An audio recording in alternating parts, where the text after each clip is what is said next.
Now, please, let me advise you. As a young man, as a young woman, grow large in your spirit. Grow very large. Give yourself to fasting. Give yourself to prayer now. That can manipulate outcomes. If there is a record of iniquity in the lineage, Satan can use that as an argument.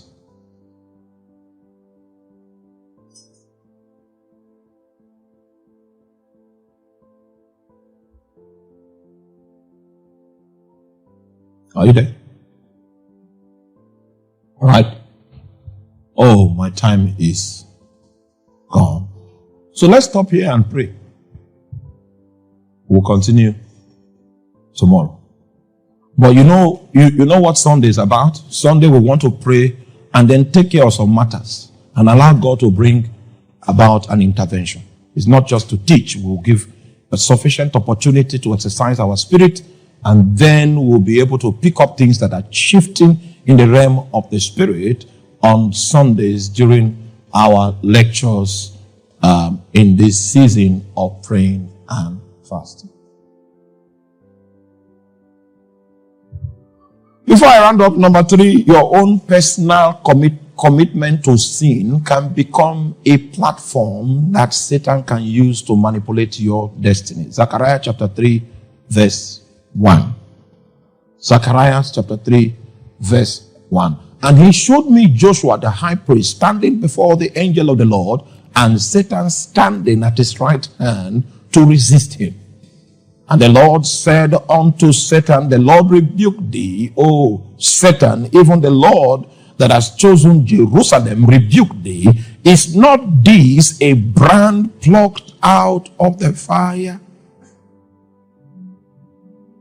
Then he gave us a commentary in verse 3. Now Joshua was clothed with filthy garments and stood before the angel. The garments that Joshua was wearing gave Satan jurisdiction even before the presence of God. Satan was standing to resist him. The only reason why God had the authority to rebuke Satan, are you there? Is because of a statement made in that scripture. He said, is this not a brand plucked out of the fire? You know the meaning of that? It means that because of his sin, God allowed him to be plunged into judgment. That fire, there is judgment.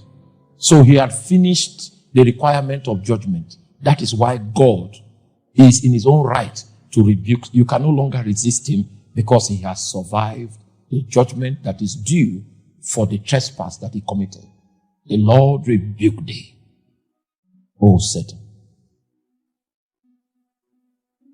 Many times when God allows you to go through seasons of judgment, it is so that he can remove the legality upon which Satan is standing to resist your destiny, to manipulate your destiny. May you become courageous not to give Satan any place in your life. May you.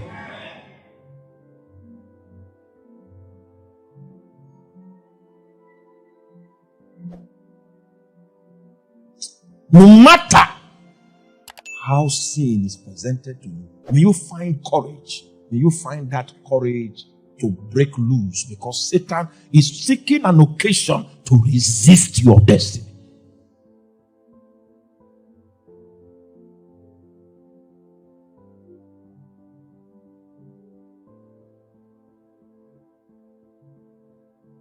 I was told of an evangelist those days of there were radios, but there were no televisions. Those. He used to hold a radio program, and when he preaches, he will ask people to put their hands on radios, and all kinds of healings break out across the country. Radio became an instrument through which the healing balm of Jesus could be transmitted. He was a legend, a man that God had bestowed fine grace upon. After a while, he became silent, and he did not die.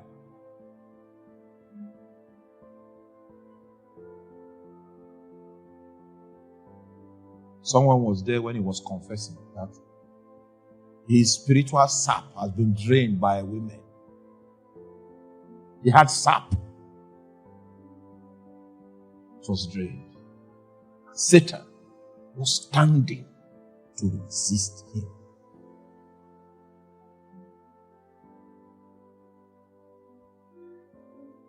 Please help me tell your neighbor, life is spiritual. We must prepare for life with a spiritual mindset. And so I'm going to stop here. And then we'll take the next 15 minutes to pray. The prayer is very, very intentional. The first prayer point we want to pray is against possible negative inheritances. Possible negative inheritances. Now, please, let me advise you. As a young man, as a young woman, grow large in your spirit. Grow very large. Give yourself to fasting. Give yourself to prayer now.